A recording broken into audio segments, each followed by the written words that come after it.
Hello friends, it's Saturday again and we should start talking about a new thing relating to big data. So one of the things that we'll talk today is lineage and so let's first understand what exactly lineage is. So as per the definition that is given for lineage literally means descendant from an ancestry. Or a sequence of species of which is considered to have evolved over its predecessors, like how certain things have transformed over time. So this is a general definition, but now what is lineage in terms of software?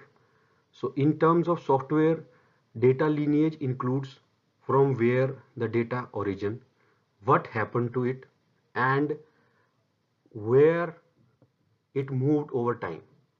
So it helps us tracking on solving issues as things progress. So data lineage gives you visibility while greatly simplifying the ability to trace errors. So like if you remember the case I gave in the previous slide, that if we needed the same data after 2 years, so we might need some information regarding how it was created. So otherwise we might not able to use the data to the fullest. There some errors might come. So let's come to the example, some example in the sense to understand the things better. So let's come to the example that I gave in the previous video. So in that video we saw that we had an organization which had multiple offices and they were producing reports and data, as you can see in the green color charts. And then we understood that we could put metadata tags like who, when, how each of these data was created. So this is a generic way of understanding things. So now let's understand this organizational chart more from the perspective of data lineage in terms of enterprise. So now here if we see a simple flow of any report that is there. So here what we see that same as we can see there are three offices here. So certain report or certain kind of a data might be getting produced in office 1. Then it is going to office 2, which is kind of a site headquarter. So the people there are taking a look at that report and publishing some another kind of data into the system. And then it is going to office 3, which is again further analyzing this data and it is moving to office 4 or the final report, and these reports in between can be rejected and hence sent to the previous office. So this is a typical lineage example in an enterprise where you can see the data is moving from one office to another office. So you can see how the data is creating and where the data is moving. So as per the definition, you can see the direction of the motion of the data also. So now let's take it from the software perspective. Now to understand it from a software perspective, earlier was an enterprise version. From a software perspective, let us suppose that we had raw data that is getting produced at one end and consumed or by a software one, creating data in format 1, format 2, and then we have certain SQL queries which are acting on that data.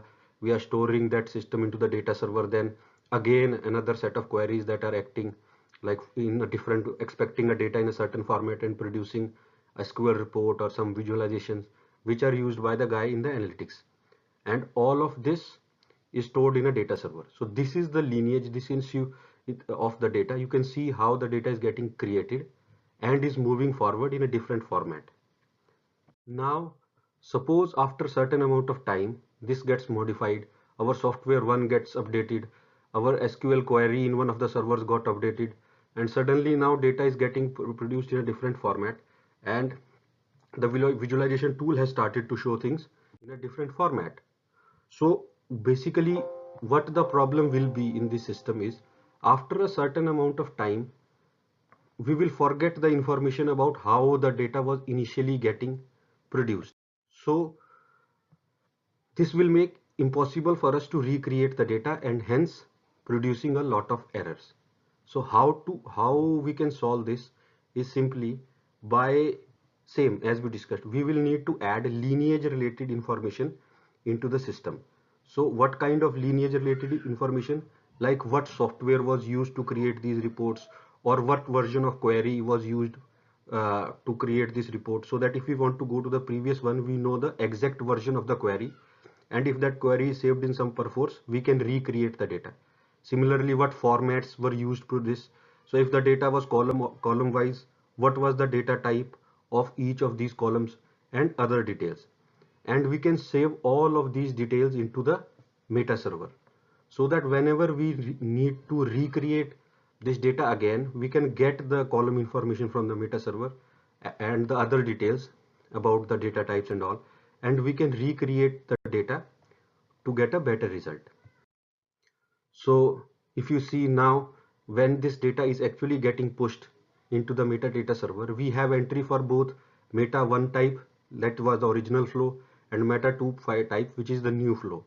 And hence, even if we need the same data 1 after 3 years, and we have some raw data saved somewhere, we can actually transform it into the report, and which can help us debug the problem. So in terms of uh, metadata perspective, this entire lineage can actually be saved in Atlas using process type supported by Atlas itself. So in next video, I will try to provide how we can create these process types in metadata server, and how we can actually capture the lineage, like how the data was created and how the data is moving over time. So if you have any questions, please put the questions in the comments, and please like, share and comment on these videos. Thank you, and let's meet next week.